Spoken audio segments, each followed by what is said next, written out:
Galera, tudo bem com vocês? Eu sou o Ariel e esse é o canal Pop Nerd e hoje estamos aqui na ilustre presença do Capitão Levi. E aí, Bruno, tudo bem, cara? Como é que você tá? E aí, rapaz, como é que você tá? Beleza? Beleza. Cara, felizaço de estar aqui, agradeço demais o convite e bora bater esse papo, né? Cara, eu como sempre tenho perguntas aqui sobre seu envolvimento com o personagem e também sobre os bastidores. Só que além de dublador do Levi, você também é um diretor, né? Eu sou um dos diretores da série, sim. A gente costuma... Na dublagem acontece muito essa coisa de direção compartilhada, porque vamos pensar como qualquer linha de produção, né? Quanto menor o prazo, às vezes você tem que apertar o prazo para entrega, você precisa aumentar a linha de produção. Então, como a gente gravava às vezes 12, 14 horas de gravação por dia, isso antes da pandemia, né? Depois as coisas deram uma degringolada, a gente costuma sempre que possível, né? É claro, prezando sempre a qualidade do produto, mas a gente procura colocar mais de uma pessoa na direção para tomar conta. O diretor principal da série é o Guilherme Marques, foi ele quem pensou ali as vozes, escalação, todas as questões conceituais de né, nomenclatura e tudo mais, ele cuidou. E eu tava junto como segundo diretor. O trabalho basicamente dentro do estúdio é o mesmo, né? Mas ele é o cara que responde. Então eu opinava, eu dava pitacos, dava ideias, mas ele é o cara que fala, isso entra, isso não entra. Então era o Erin e o Levi comandando ali o bonde todo. Exato, o comandante e o capitão. Nossa, que da hora. O Bruno Casemiro falou que dentro do estúdio muitas coisas dos bastidores pareciam... Como é que se diz? Parecia que a vida imitava a arte, né? É engraçado, cara. E não foi pensado, não. Foi acontecendo, assim. É engraçado, é divertido. E como é que foi essa experiência de dublar o Levi? Personagem tão querido, o pessoal tinha bastante expectativa. Cara, maluco, né? Maluco, porque assim, eu tô no mercado de dublagem já há quase 9 anos, completo 9 anos agora no começo de 2021. E embora eu tenha feito coisas já que eu considero bem interessantes, tipo, a gente brinca no mercado de dublagem que você só pode se considerar um dublador depois que você faz CDZ, né? Tem muita gente que diz isso. Se você não fez Cavaleiros ainda, então você não é dublador. Então assim, eu fiz CDZ, fiz lá o Log de Brionac na segunda temporada do Ômega, que, poxa, foi um personagem que durante muitos anos me permitiu fazer evento, viajar, conhecer outros estados aqui no Brasil. Quem você chamou de abelhudo? É você mesmo, homem mosquito! Eu não sou nenhum mosquito! Fracos não têm o direito de reclamar. Só devem se desesperar diante de sua impotência. E eu sou muito grato, né, por essa experiência. Além do Log, fiz o Gendry em Game of Thrones, fiz o Manny, né, no The Last of Us Part 2, Danny Williams em FIFA 18 e 19. Você é meu parceiro. Mas olha, durante os 90 minutos vai ser um adversário qualquer pra mim. Nem você, nem o Terry, nem o Ringo e ninguém vai impedir que eu ganhe a Champions League. Falou? Aquele troféu é meu. Senta. Era sangue pra caramba, né? Ela não devia ter saído. Ela vai ficar bem. Ela vai ficar bem. Senhor, se essa história se espalhar, o Owen tá morto. Quem encontrar ele vai meter bala só por diversão. Eu sugiro que parem com as... Participei de produções como Friends, por exemplo, que é uma coisa que eu nunca pensei na vida, que é dublar Friends, e eu amo, é uma série que, nossa, eu assistia, né, quando era moleque, e eu fiz uma participação lá. Então, assim, tem coisas que... Claro, tem o arroz com feijão, né? Tem o dia a dia, a gente não escolhe o que vai trabalhar, então é claro que se o dublador estreante ele pudesse escolher, ele faria só anime, jogo de videogame e filme pra cinema, que é o mais bacana. Mas não é assim que acontece, né? Então a gente faz muito reality show, novela turca, novela coreana, filme indiano, você faz coisas que você não faz ideia, não sabe pra onde vai. Então, Material depois, né? Desculpa, não entendi. É difícil achar depois, né, o material. Sim, porque quando vai pra uma Netflix, ou vai pro cinema, ou tem uma Funimation da vida, aí tá de fácil acesso de todo mundo. Tem muita coisa que a gente faz que, inclusive, é exportado, né? A gente dubla muita novela, às vezes, que vai pra alguns países da África, pra Moçambique, por exemplo, e a gente não tem acesso a isso, né? Então, são raros os momentos em que a gente pega um trabalho que, por mais que esse trabalho, às vezes, não te pague é claro, né, pensando como o trampo mesmo, a questão de remuneração. Se eu pego uma novela turca pra fazer, eu tenho um personagem fixo, e essa novela tem, sei lá, 1, 2, 3 temporadas, tem 200 episódios. Isso é que vai pagar minhas contas, entende? Se eu tenho um personagem num programa chato de reality, mas qualquer coisa aí, sei lá, Pitbulls e Condenados, passa no Animal Planet, já deve estar na 15ª temporada, então esse personagem é recorrente, esse cara vai me ajudar a pagar minhas contas. O Log, né, eu comentei lá do CDZ, ele entrou, eu tive, sei lá, 2 horas de escala. 2 horas de escala, às vezes você gasta num rodízio de japa, acabou. Acabou a grana. Mas são esses personagens que permitem a gente ter essa troca com o público, saca? Que esse carinho volta pra gente, e aí a longo prazo as pessoas vão reconhecendo o teu trampo, vão falando de você, e como eu falei, isso permite você fazer evento. Então é muito rico. A comunidade Otaku, ela é uma comunidade muito querida, muito afetiva, e tem um calor, né, e um carinho muito grande por essas obras. Então, você viu que eu falo muito, né? Falar de dublar o Levi, cara, o Levi é o suprassumo de tudo isso. Porque Attack on Titan é uma série fodida, não sei se aqui fala palavrão, mas... Porra, quer falar palavrão? Né, caralho.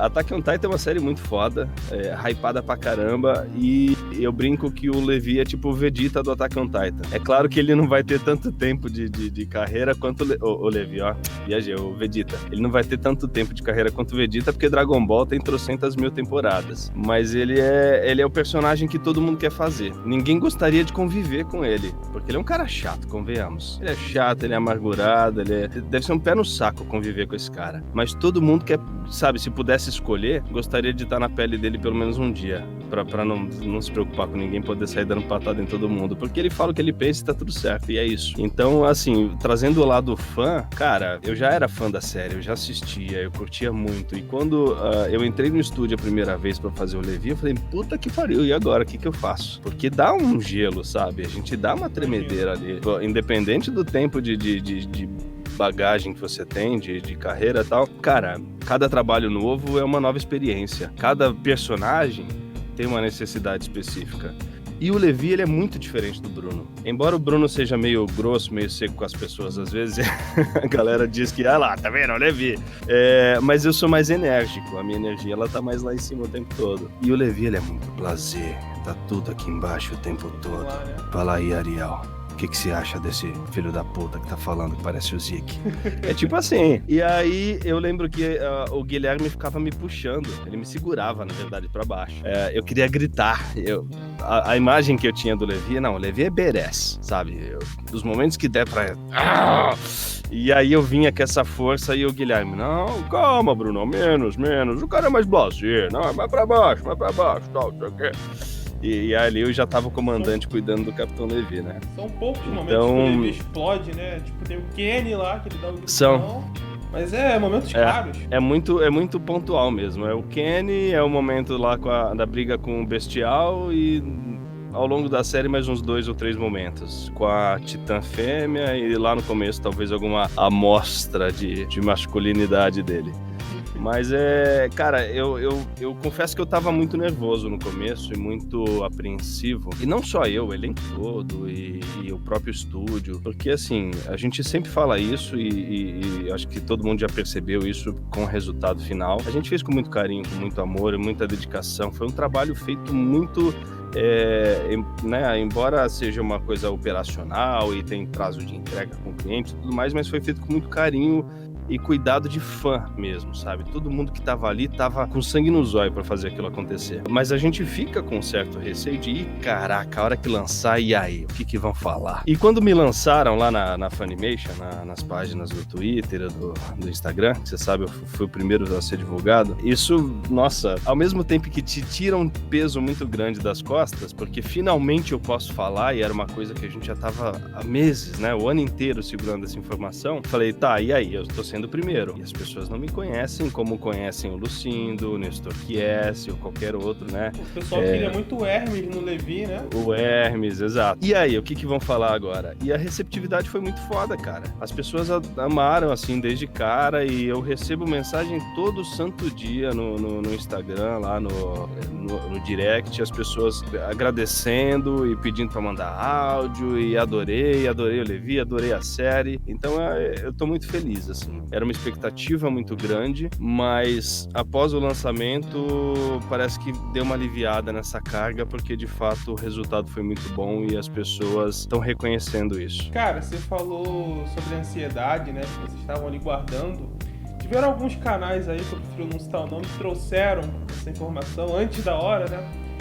E vocês não podiam falar nada. Como é que vocês lidaram com isso? Pô, o pessoal meio que já sabe o que tá acontecendo, a gente não pode falar nada, a gente queria falar, mas não pode. Como é que vocês lidaram com isso? Pois é, a gente tem que lidar da melhor forma possível, que é sendo profissional. Por mais que a gente tenha o carinho, o apelo do fã, e eu acho que o Fábio Campos comentou isso em alguma live, que ele fala, nós fizemos de forma amadora, no sentido de que o fã, ele ama, e ele ama tanto que dói, sabe? Ele usou essa metáfora, né? Embora a gente tenha esse carinho, nós somos profissionais, né? Então nós precisamos cumprir aquilo que a gente assinou com o cliente, que é o contrato de sigilo e confidencialidade. Você não pode falar, ponto. Não importa o quanto falem, e é claro, indiretamente, infelizmente, algumas pessoas falaram antes do tempo, mas a única coisa que a gente pode fazer é não fazer nada, na real, sabe? É torcer para que não aconteça um processo, porque a verdade é essa, existe um contrato e o cliente, se ele ficar sabendo que a informação vazou, ele pode tomar medidas legais. Então, é claro, isso é prejudicial para todos, né? Para os dubladores, para o estúdio, inclusive para o fã, que às vezes acaba tendo um spoiler indevido ou especulação de algo que acaba prejudicando a imagem de alguém por conta de uma bobeira falada indevidamente. Tudo isso é muito chato de lidar. E o que a gente podia fazer era, cara, vamos ficar quietinho e esperar lançar, e depois que lançar as pessoas vão ver com os próprios olhos e vão entender o que está sendo feito, sabe? E elas que tirem as próprias conclusões.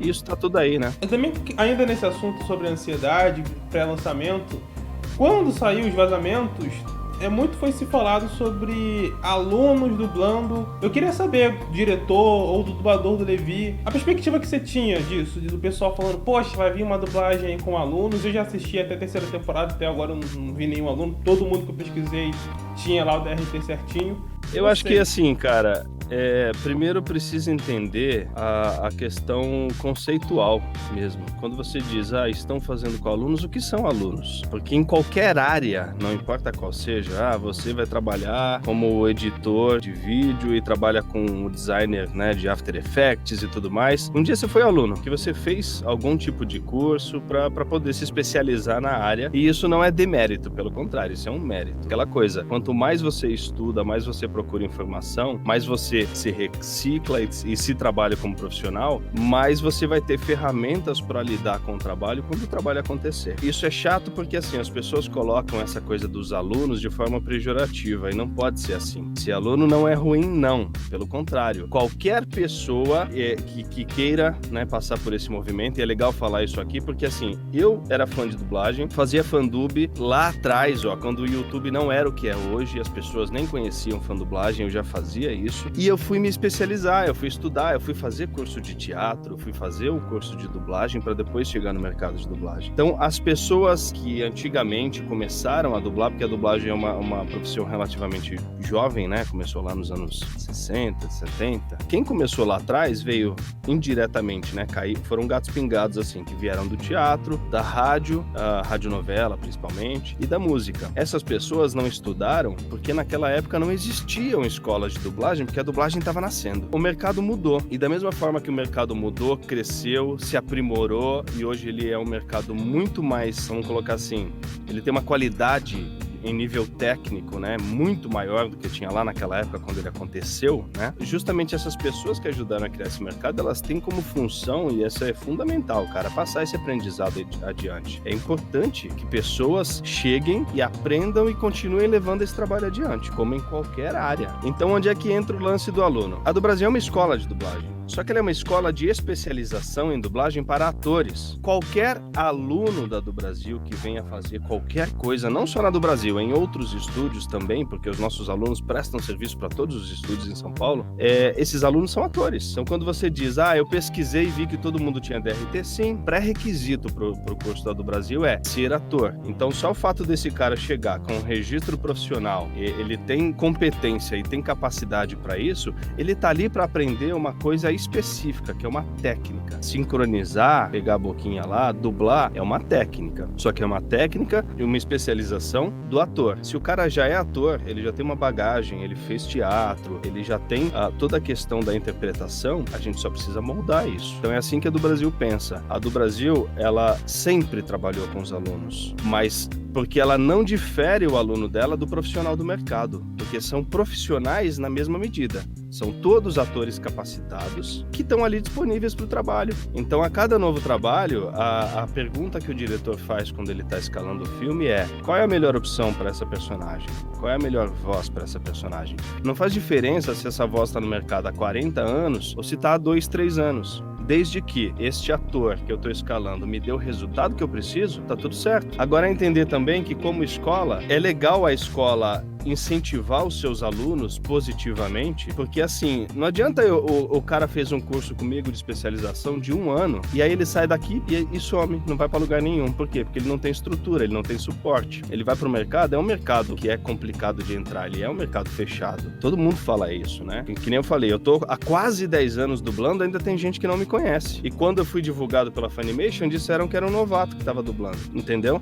Então, se é um mercado tão complicado de entrar, eu não posso esperar que o aluno saia e vá bater cabeça para um dia, quem sabe, talvez, ele voltar a trabalhar comigo. Sendo que se eu tenho trabalho e ele tá qualificado para fazer esse trabalho da melhor forma possível, e ele, é claro, ele não tá ali jogado fazendo de qualquer jeito, tem um diretor ali que tá cuidando do trampo e tal. Por que não incentivá-lo para que ele, inclusive, ganhe esse tempo de bancada, ele amadureça, ele ganhe experiência e consiga chegar nas outras casas de dublagem? Então é assim que a gente pensa, entendeu? Então é importante falar isso aqui, embora seja um assunto meio polêmico na internet, não deveria. A do Brasil é uma escola de especialização em dublagem para atores. Todos os alunos da do Brasil são atores, e todos os atores contratados pela do Brasil para fazer os trabalhos, alunos ou não, eles ganham a mesma coisa para fazer. É tudo igual, o valor é tabelado.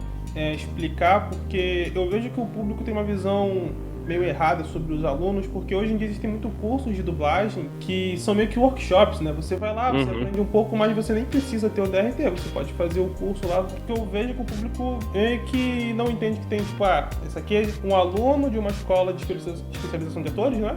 E um aluno de um curso livre. Eu acho que eles colocam tudo numa sacola só, e pra eles os alunos é quem não tem DRT, e DRT é quem já é ator. Mas é legal você explicar que a do Brasil é uma escola... É uma questão... Sim, é uma questão burocrática, né? A gente tem que pensar legalmente. Todo mundo ali está trabalhando de forma legal? Sim, então não há problema.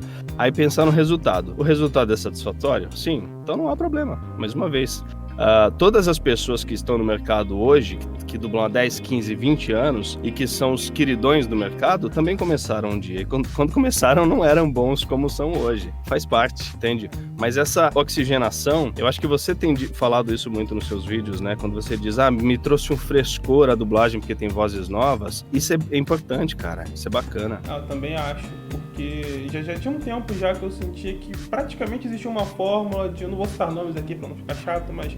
Personagem X, então chama aquele dublador. Personagem Y, chama esse dublador. Isso fica maçante e, obviamente, o público vai acabar cansando aos poucos. Então, ter novas vozes, eu acho que é fundamental pra dublagem, principalmente com tanto anime chegando aí no Brasil, né? Sim. E só para fechar esse assunto dos alunos aí, quando as pessoas falam, porque a do Brasil trabalha com aluno, não é só a do Brasil. Qualquer estúdio de dublagem em São Paulo trabalha com os alunos da do Brasil. Porque nós temos... A do Brasil tem 15 anos, né? Eu falo nós temos, porque para quem não sabe ainda, fiz a voz do Levi, sim, sou um dos diretores da série, mas eu trabalho dentro da do Brasil já há 8 anos. Então hoje é impossível qualquer estúdio de dublagem, eu digo em São Paulo, para não estender, mas acredito que também no Rio de Janeiro, é impossível um estúdio hoje não trabalhar com o elenco da do Brasil, porque a gente colocou muito profissional bom no mercado, tem muita gente trabalhando. Eu não preciso também citar nomes, mas tem uma lista enorme. Bom, saindo um pouco da polêmica, voltando lá pro Attack on Titan, eu tenho que falar sobre a cena do Bestial, cara. Que é a cena que o pessoal... Assim, foi a primeira cena que eu assisti quando saiu. Não, cena do Bestial, não quero saber do resto. Não só você, eu acho que todo mundo, quando falou, lançou dublado, correu lá, 3ª temporada, episódio e tal. Cara, eu sofro bullying por causa desse Bestial, você não faz ideia. Que o macaco? Esse mesmo cadê o macaco? Aparece o Bruno em qualquer lugar, a galera grita, cadê o macaco? Eu fiquei muito tempo sem entender o diabo do macaco, agora eu já entendo. Qual é a origem desse meme aí do macaco? É porque o Titã Bestial é o Titã Macaco, é isso? Ou tem alguma coisa por trás? Na real, não, tem uma origem, parece que foi uma fala em Yu-Gi-Oh! Eu não sei qual geração, mas teve um episódio de Yu-Gi-Oh! Onde o personagem, talvez do Mauro Eduardo, foi falar alguma coisa que ele deu uma corrida na fala, ficou meio apertadinho, e eu não lembro como foi dito, mas ele ia falar uma coisa que não tinha nada a ver e no final saiu, cadê o macaco? Eu vim ver o macaco. Ei, é o macaco! Macaco! E aí criou-se o meme do macaco em algum momento. Internet sendo internet. Eu sinceramente não conhecia esse meme. E aí quando chegou o Bestial, as pessoas linkaram e aí começou o papo do cadê o macaco e pegou e ficou. Cadê o macaco virou agora a pergunta da galera pro Levi, né? Cadê o macaco? Como se ele soubesse. Eu vim ver o macaco.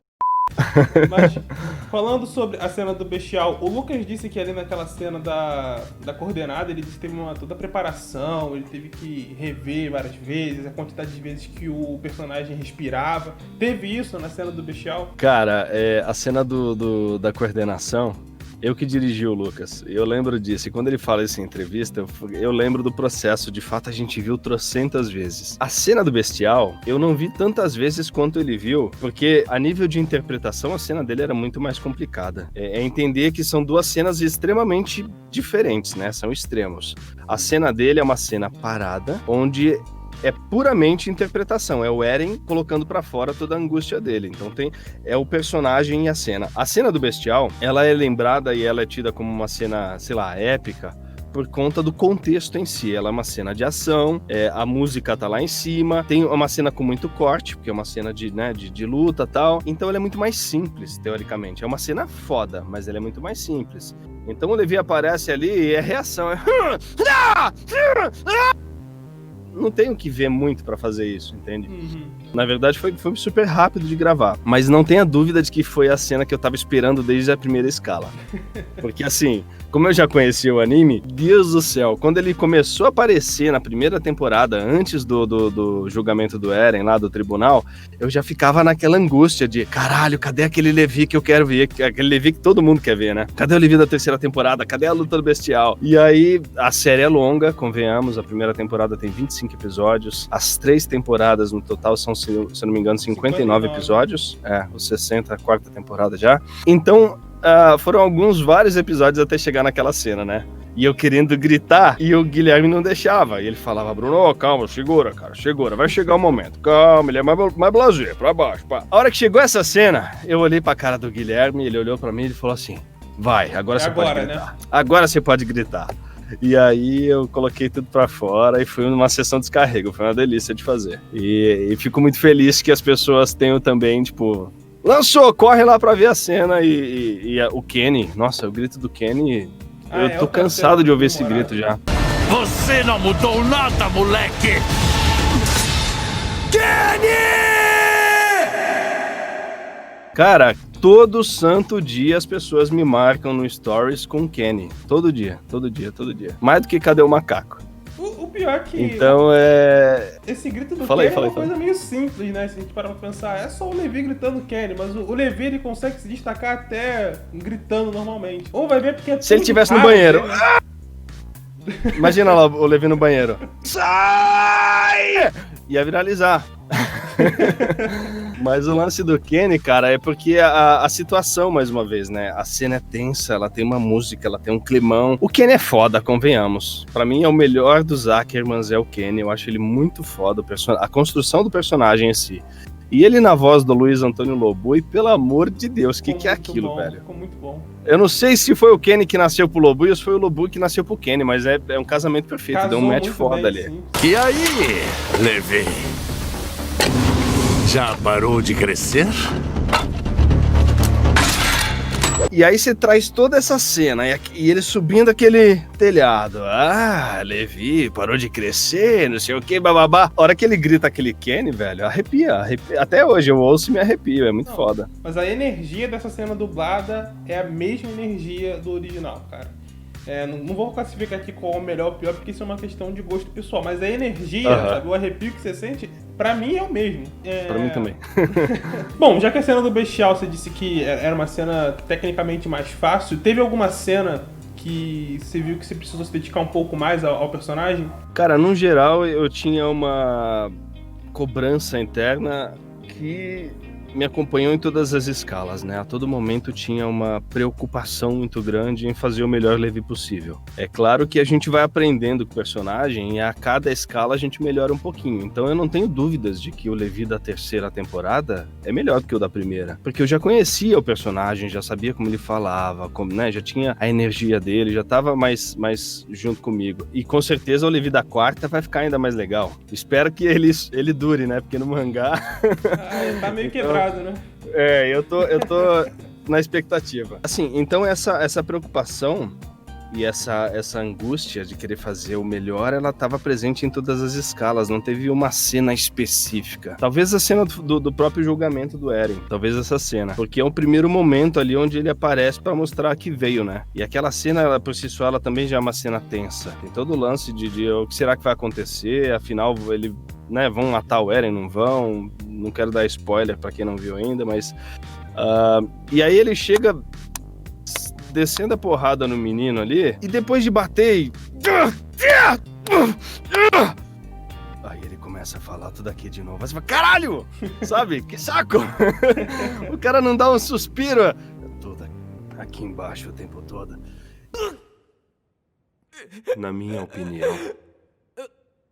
O melhor jeito de disciplinar alguém é pela dor. Você não precisa de um sermão agora, e sim de uma lição que não se ensina com palavras. Então, essa coisa do eu não posso ser mais que ele, mas ao mesmo tempo eu não posso ser menos que ele. Jamais, sabe? Tem que ser na medida. Porque se eu fizer qualquer coisa aquém daquilo que tá na tela, vão me julgar por isso. Vão falar, não gostei porque tá uma bosta, porque ele não tá na energia do personagem. Mas se eu fizesse uma coisa acima, aí iam falar que a voz tava fina, que ou tava grave demais, ou tava com energia diferente, porque a gente tem que ser honesto com o público, né? E eu tenho que entregar exatamente aquilo que o produto pede, que é o que todo mundo quer ver. Então, cara, é muito louco, velho. É muito louco. Só sabe que quando quem tá lá na bancada fazendo acontecer.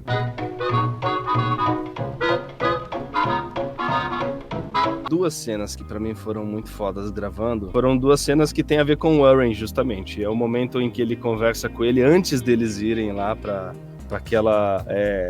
aquele esquadrão suicida que eles montaram, né, contra o Bestial.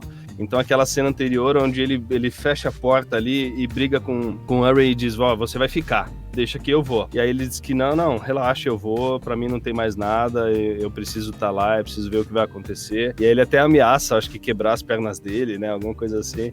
Fala que ele vai ficar numa cadeira de roda e tal. Essa cena foi muito foda de fazer. Oi, espera aí, Eren. Não venha blefar pra cima de mim não, entendeu? Que eu quebro as suas duas pernas. Se bem que vai ser difícil pra você usar o banheiro depois. Isso eu gostaria de evitar. Mas vamos para descobrir as verdades sobre esse mundo. E eu preciso estar lá.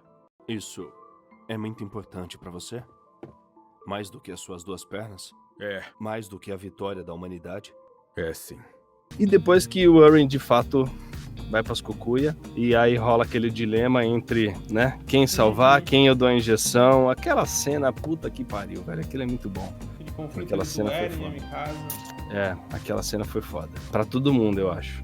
Foi foda pra mim, pra fazer, foi foda pro Lucas, foi foda pra Mayara, e eu acho que tá foda pro fã também, tá divertido. Parando pra pensar, é o ápice do Levi sentimental, né? Dele mostrando ali as emoções dele. Ele tem alguns momentos, né? Ele tem alguns flashes, né? Alguns vislumbres desse sentimentalismo dele, da forma como ele se preocupa de fato com as pessoas. Eu acho que quando a Petra morre, talvez, tem alguma coisa. Tem um momento que eu acho que nessa cena da Titã Fêmea, que eles estão voltando. E aí a carruagem deles ali tá cheia de corpos. Você lembra disso? Eles precisam abandonar alguns corpos que estão sendo perseguidos por Titã. E aí tem o lance dele salvar o brasão da galera e tal. Ali ele mostra que ele se importa, né, com as pessoas.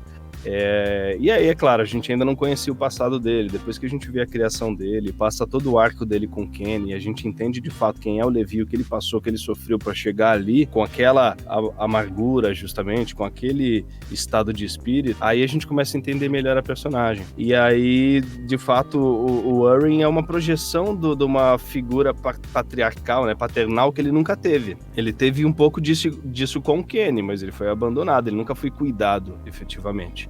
Então ele tinha isso com o Urien. E abrir mão disso, e não foi porque ele achou que ele fez a melhor escolha, porque o Armin merecia, ou porque estrategicamente era a melhor coisa a ser feita contra os Titãs, não foi nada disso. Foi simplesmente um momento dele de reconhecimento e de broderismo e camaradagem, cumplicidade, sabe, de caridade até, em abrir mão do cara que ele acha que era a melhor escolha, porque ele sabia que ele não queria voltar. Porque, sabe, ele tinha cumprido a missão dele e era o momento de partir. Então ele abriu mão das crenças dele, do ego dele, da vaidade dele, abriu mão de tudo isso e libertou o cara. Isso é bonito pra caramba. Mas eu também queria ver o Urien conhecendo o porão, né, vendo as verdades, porque quando eles chegam no porão, assim, explode a cabeça do fã, dos personagens.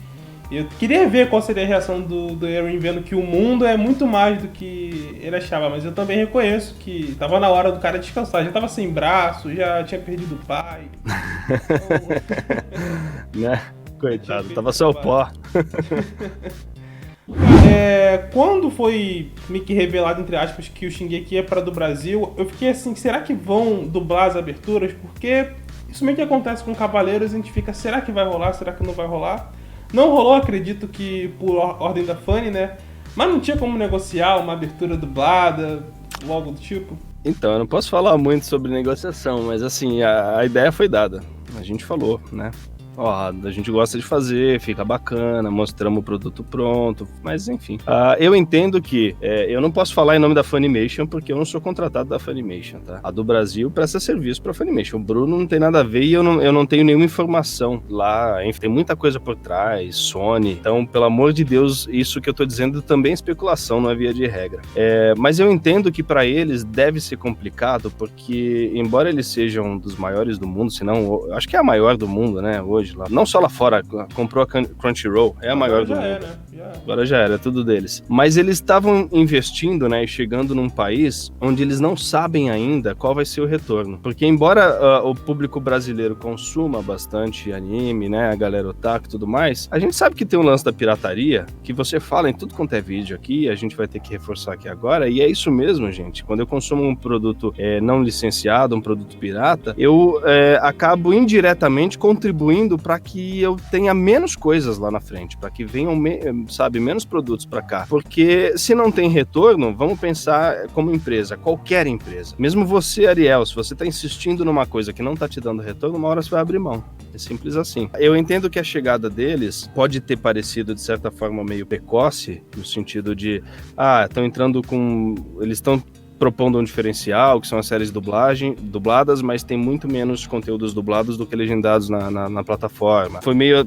As coisas foram acontecendo, na verdade. Eles, simplesmente brotaram, não teve uma preparação de terreno. O próprio lançamento da plataforma. Sim. Tava todo mundo achando que ia acontecer na Comic Con. E aí, do nada, parece que alguém deu start lá e a plataforma surgiu.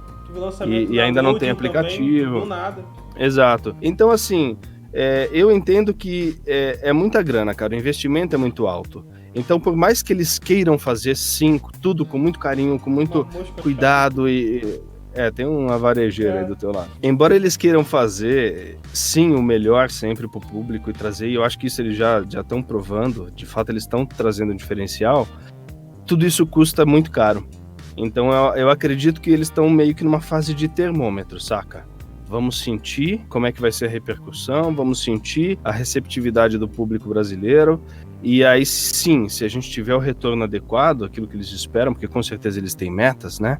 Aí eles vão começar a rever algumas coisas, talvez até retroativas, vai saber. Do nada fazer uma música de abertura para Attack on Titan, para My Hero Academia, ou séries que eles já lançaram legendadas, eles lançarem a versão dublada depois. Eu acredito que com o tempo a coisa vai se encaixar e eles vão chegar num formato bacana, que é o adequado, e eles vão com certeza entregar pro público aquilo que o público tá esperando. Mas eles devem estar nesse momento meio de sentir, sabe? Sentir o terreno. É o que o Bruno acha, não é o que a Fanny falou, porque eu não sei o que eles falam a respeito disso. Eu também sinto que eles estão conhecendo. Eu vi algumas pessoas reclamando, tem pouco anime, mas pensando nesse investimento e não dando retorno.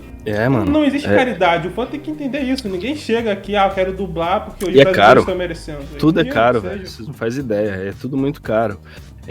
E outra, eles estrearam a plataforma com 8 animes dublados. Attack on Titan, My Hero Academia, Tokyo Ghoul, Overlord, Assassination Classroom, Blood Blocked Battlefront, Claymore, Steins Gate. 8 séries. Attack on Titan tem 3 temporadas, My Hero Academia tem 4 temporadas, Assassination Classroom acho que tem 2 ou 3 também, Overlord tem 3. Não são só 8 séries, são tipo 20 temporadas dubladas. Eles já entraram com 20 temporadas. Cara, é bastante conteúdo, velho. É muito conteúdo. É porque tem aquela coisa também, né? O fã fala que quer, porque eu quero ver dublado, eu quero ver dublado. Lançou, o cara não assiste. Ele vai lá e fica fazendo recorte de cena. Não adianta dublar 3 temporadas do Attack on Titan só pra você ver a cena do bestial, exato. Assiste a porra da série, caramba. Então, se você for assistir todos os episódios bonitinho, religiosamente, você tem conteúdo pra quase um ano ali assistindo coisa, sabe? É bastante coisa.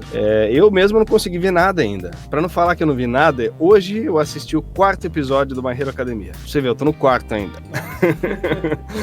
Mas assim, dissociando do meu trabalho, claro, porque eu vi muita coisa em função do trampo ali do Brasil. Agora, eu tô no momento onde eu quero, em casa, quietinho, bonitinho, ligar ali na Funimation, assistir como público, pra sentir o que vocês estão sentindo. É diferente, ver na televisão e tal. Eu ainda queria continuar falando sobre isso de abertura, não tem nada a ver com a Funimation, com Attack on Titan, é mais uma dúvida minha mesmo. Pra um cantor dublar a abertura, ele também tem que ter um certificado como o dublador precisa ter, o DRT? Ou pode te chamar qualquer uma pessoa que saiba cantar? Então, vamos lá. Isso que... Primeiro vamos desconstruir um pouco pra gente entender o que é cada coisa. Isso que você chama de DRT...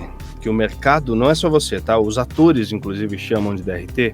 Na verdade, é um registro em carteira, que é um registro de ator. As pessoas chamam de DRT porque antigamente existia uma coisa chamada Delegacia Regional de Trabalho. Então, nós íamos até as DRTs para tirar o nosso registro.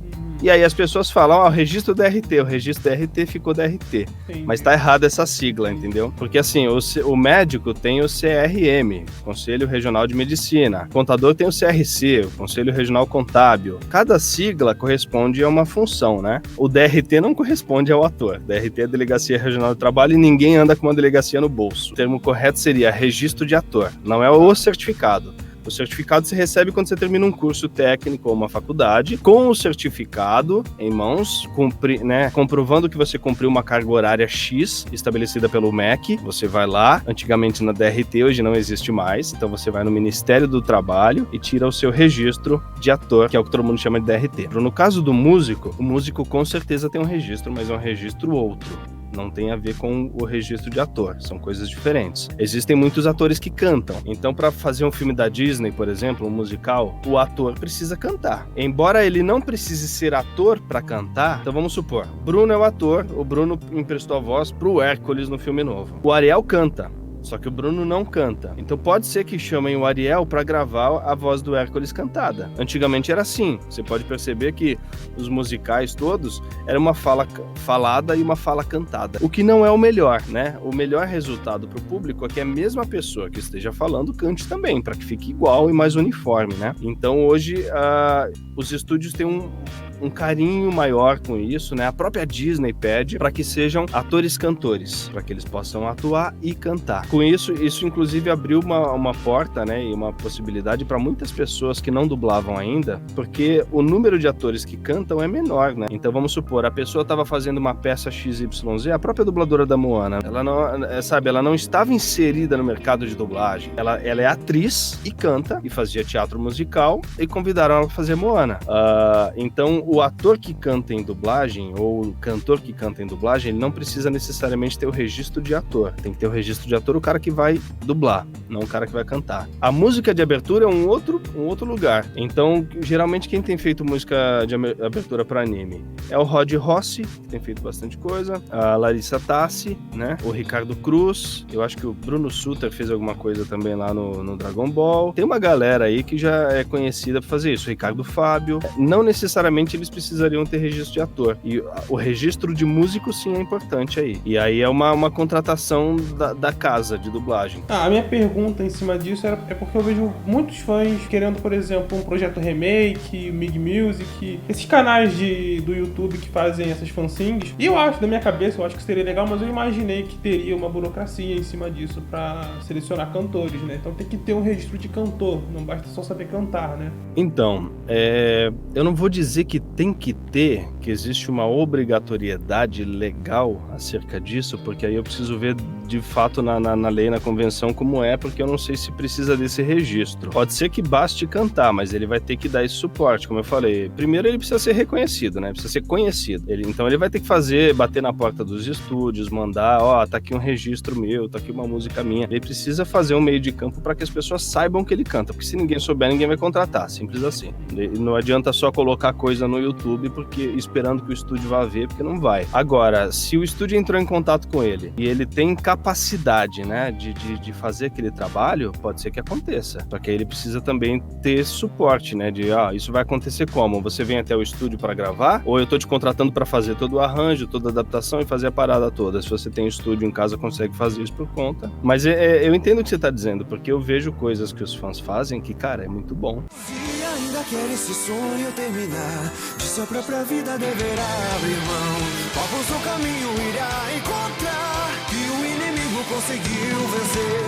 Quem pela honra se entregar, jamais poderá temer ou regredir. Um paraíso acolherá no fim, quando essa densa noite acabar. É animal. Já lançaram uma música tema da abertura da 4ª temporada do Attack on Titan, que eu falei, caraca, velho, que é isso? Tá muito bom. Né? E rápido. Muito rápido, de um dia pro outro. Então tá melhor do que o tal do Simulcast lá, o Simuldub. São tantas maldições crescentes. This is my last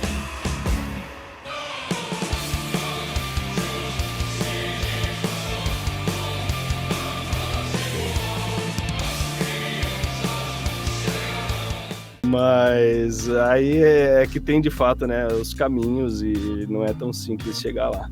Eu gostaria de ver, porque assim como a gente falou mais cedo, que é bom ter um frescor na dublagem, também acho que seria legal ter novas vozes aí cantando. Com certeza. Músicas. Porque se acaba associando, né? Aí vai falar assim, lá, o cantor do Dragon Ball cantando Attack on Titan. Lá, a cantora do Cavaleiros cantando Pokémon. Você comanda e a coragem você vai ter. Seja forte, igual da classe, nós vamos ter uma parada difícil para resolver. É como um relâmpago, pense que eu esteja junto com vocês. Se você sempre comigo, nada pode... Tô falando que o trabalho dele é ruim, não leve a mal, mas tem que ter coisas diferentes. Bom, Sim. Ficou a dica aí, né? Tem que mostrar o serviço, né? Bater nos estúdios e mostrar os serviços. Quem sabe, né? É claro que não precisa necessariamente bater na porta, porque a gente tá passando por uma pandemia.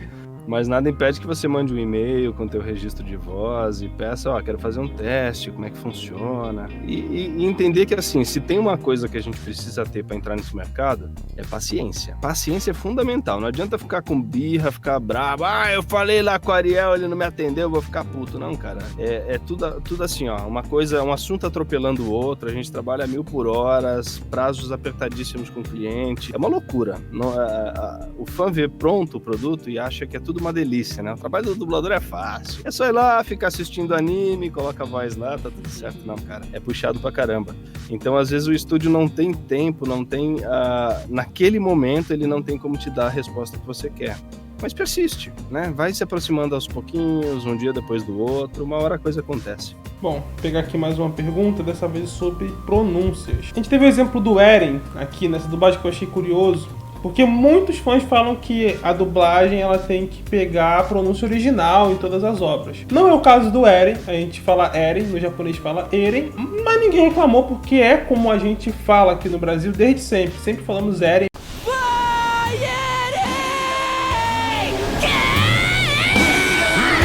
Teve um debate pra, tipo, a gente vai falar Eren, a gente vai falar Eren, a gente vai falar Mikasa, vai falar Mikasa. Teve. Como é que foi? Teve. Na verdade, assim, quando chega uma produção dessa para um estúdio, primeiro que a gente não tem 100% de liberdade, porque a gente tem uma série de coisas que tem que seguir. Então, a primeira coisa é, geralmente o cliente manda um manual para tradução e tem uma série de termos e conceitos que já estão estabelecidos, às vezes, inclusive em outros idiomas, e eles querem que a gente mantenha. Então, a gente tem que fazer já a tradução cuidando dessas questões que são muito específicas, né? E aí, a partir do momento em que esse trabalho da tradutora ou do tradutor começou, o cliente pede também para que a gente mantenha, né, e se aproxime o máximo possível daquilo que já foi lançado oficialmente no país. Então, no caso da Attack on Titan, por exemplo, se tem mangá lançado, se tem alguma coisa, né, alguma editoração, alguma coisa que já aconteceu, alguma publicação oficial, então procurem manter. Mas aí tem a questão também das escolhas criativas e do bom senso de quem está trabalhando na obra. Então, chegou essa informação para o diretor ele precisa escolher, e ele vai gravar, e ele vai pensar nessas pronúncias caso a caso. Então, é claro, tem sempre a preocupação em agradar o fã, isso é óbvio, a gente quer fazer porque quer agradar, mas ao mesmo tempo, eu não posso simplesmente dar um fanservice e às vezes passar uma informação errada, porque se não for, desculpa, o fã goste ou não, eu vou ter que mexer. Você falou do Eren. Eren, ninguém reclamou. O problema não é o Eren, o problema é o Levi, que as pessoas chamam de Levi, ou Rivai, ou Rivaile. Cara, eu já vi a grafia Levi escrito de tudo quanto é jeito, você não faz ideia. Então as pessoas, elas têm uma informação equivocada, a pessoa lida com ela como se fosse uma informação oficial, e não é. Às vezes essa informação oficial é de um fansub, ou seja, uma legenda feita por fãs, e o fã, ele não tinha nada ainda, quando lançou a série, não tinha lançado, sei lá, um mangá pela JBC, e ele não sabia que o nome do cara era Levi, porque ele escuta o japonês falando, e o japonês fala, Rivaile. Aí ele foi lá e escreveu, Rivaile. Não, cara, o nome do cara não vai ser Rivaile nunca, até porque o Levi é francês. Então tem gente que reclamaram, eu espero que vocês falem certo o nome do personagem quando lançar o anime, porque eu vi que o Bruno gravou errado. Na minha apresentação, eu falei, eu sou a voz do Levi. Aí já disseram ali que eu falei errado, que o nome dele era Levi. Não, velho. Levi é o cara, o americano falando. Ele fala Levi. E o japonês querendo dizer Levi, é o japonês querendo falar inglês. Então é óbvio que vai ficar diferente. Primeiro porque o japonês não tem L. Então o cara não vai conseguir dizer Levi. Nunca. Ele vai dizer Levi, ou qualquer coisa parecida. Só que Levi, como eu falei, é americano. O cara não é americano, o cara é francês. E nós estamos falando em português brasileiro. Não tem porque eu falar Levi, eu vou falar Levi, né? Concorda comigo? A mesma coisa do Irving. Muita gente reclamou, porque deveria ser Irving. Primeiro porque a gente não vai falar com sotaque japonês. Segundo, não, porque o W tem som de V. Não, o W tem som de U, principalmente lá na grafia, porque ele é americano. Irving Smith. O Guilherme Marques, ele poderia explicar isso muito melhor que eu, porque ele fez de fato uma pesquisa, houve uma preocupação. E a gente sentou e discutiu caso a caso. Então, mais uma vez, né? Você já falou isso não só comigo agora, mas com outras pessoas, não só com o Lucas. Você já vem discutindo esse lance de pronúncia. É um assunto que as pessoas gostam de entender cada vez mais, sabe? Sim, e eu vi que quando lançou My Hero Academia você falou sobre isso também. Então, é entender que em todo o processo criativo, tá? Qualquer trabalho de atuação, de interpretação, de direção, cada pessoa vai pensar de um jeito. Então, cabe à equipe que está cuidando, ao diretor responsável, sentar com todo mundo e entender o que é melhor para aquele produto especificamente. Não é o que é melhor para mim ou para você como público, mas para o contexto geral, o que esse produto pede. Então, se você faz essa pesquisa e entende Então o japonês queria passar isso por conta daquilo outro, não sei o quê. Como é que a gente diria isso em português brasileiro? Porque é função da dublagem ambientar. A dublagem, ela não traduz apenas o idioma. A gente traduz idioma, a gente traduz sentimento, a gente traduz interpretação e a gente ambienta o filme culturalmente. Então vai ter coisas que não vai fazer sentido, vão ter piadas que não vão fazer sentido e eu tenho que ambientar. Cabe a nós entender o que é melhor para cada caso específico. É claro, respeitando o fã, cuidando, fazendo o melhor para que todo mundo curta, mas é o melhor pro produto.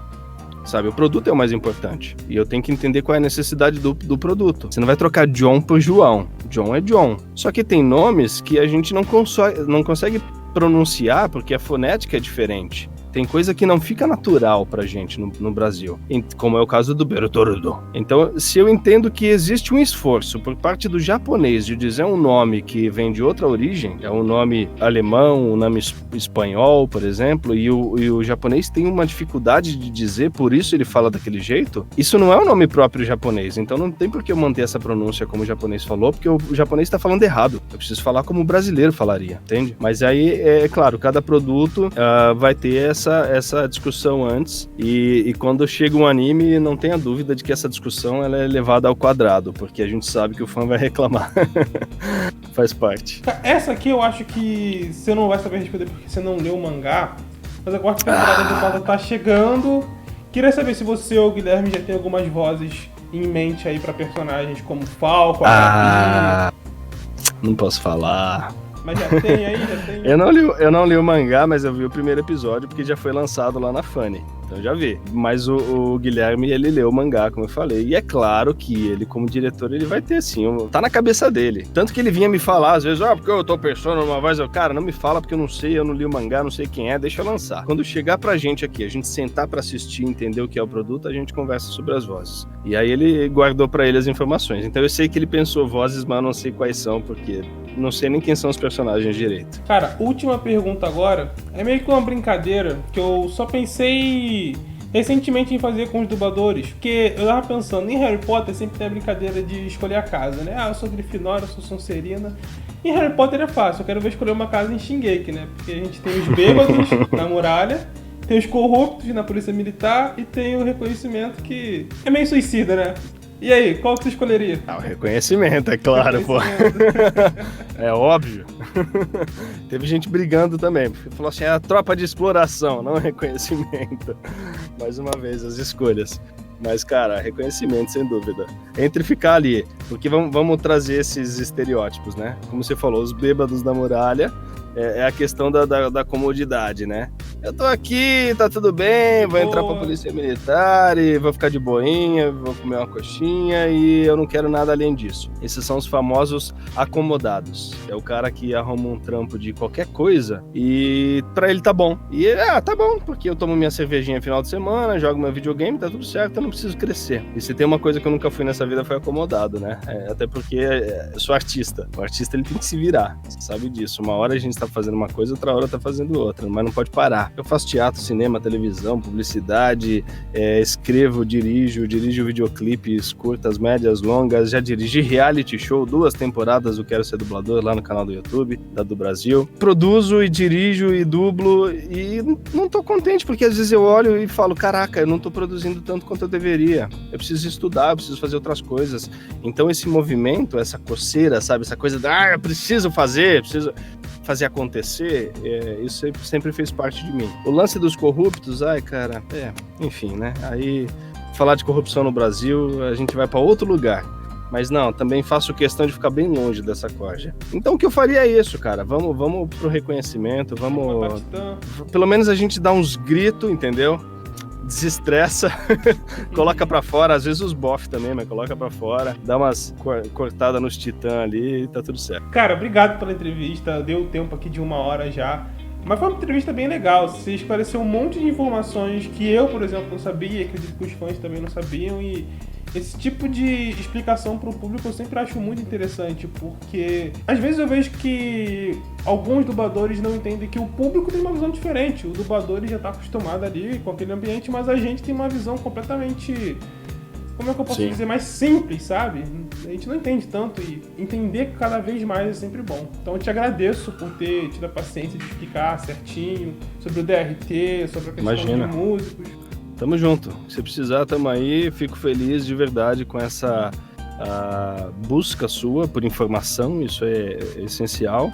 E esse espaço que você tá dando, essa troca, né, com o público, porque... Cara, eu acredito que faz todo mundo parte do mesmo balaio, sabe? Tá todo mundo no mesmo cesto. Todo mundo quer a mesma coisa, que é o melhor pro produto. Independente de qual seja o produto, independente para onde vai. Todo mundo quer ver o produto pronto, feito, dubladinho, com a melhor dublagem possível. Então, o que vocês do lado de lá da tela que estão assistindo querem, e nós do lado de cá produzindo no estúdio, é a mesma coisa. E como eu falei, todos nós temos o lado fã, o lado público, é o cara que vai assistir. Até porque se eu não me importasse, se eu não tivesse esse gosto em assistir as obras dubladas, eu não teria feito todo esse esforço para me tornar dublador. Então se eu faço isso é porque antes de qualquer coisa eu admirava e eu já tinha lá aquelas pessoas que eu curtia o trabalho e respeitava e, pô, quando eu crescer eu quero ser que nem esse cara aí.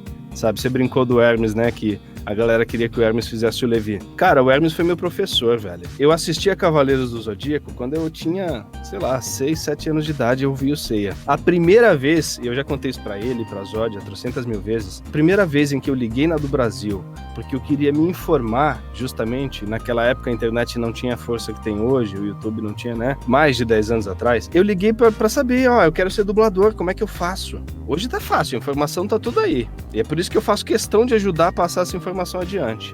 Porque na minha época não tinha. E aí eu liguei lá e falaram, vai fazer um curso de teatro, depois eu vou fazer um curso de dublagem, não sei o que. E eu fui fazer esse caminho. Mas a primeira vez que eu liguei lá, o Hermes atendeu. Cara, eu lembro até hoje.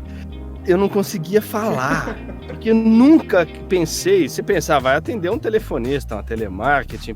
Você pensa que você vai ligar no estúdio, o Seiya vai te atender? Pelo amor de Deus, não fiquem ligando na do Brasil depois desse comentário, porque o Seiya nem tá no Brasil mais. Ele me atendeu e eu não sabia se eu perguntava do curso ou se eu pedia pra ele soltar uma meteora de Pegasus. Tava muito nervoso. E aí ele, depois disso, né, passei alguns anos estudando, voltei para do Brasil, tive aula com ele, depois a gente começou a trabalhar junto, e já são quase 10 anos de convivência, e ele é meu amigo pessoal, é um cara que, nossa, enfim, já troquei muito com ele, admiro muito e é um profissional excepcional. Então, quando eu vi todo o movimento da internet para que fosse o Hermes no Levi, já tinha uma pressão aí, porque, cara, não é o Hermes, sabe, é o Bruno, e as pessoas não conhecem o Bruno ainda. E aí, depois que lançou, eu vi que algumas pessoas, inclusive, vieram falar comigo e falaram assim, cara, tava todo mundo pedindo Hermes, mas ainda bem que foi você que fez. Porque ficou foda, casou que nem uma luva, você nasceu pra fazer o Levi. Então eu fiquei feliz pra caralho. Ainda acho que o Hermes faria melhor que eu. Embora ele já esteja mais velho, e você deve ter visto ele no My Hero Academia, já é outro timbre. Ele não tem aquela voz do Seiya lá, já é outra voz, né?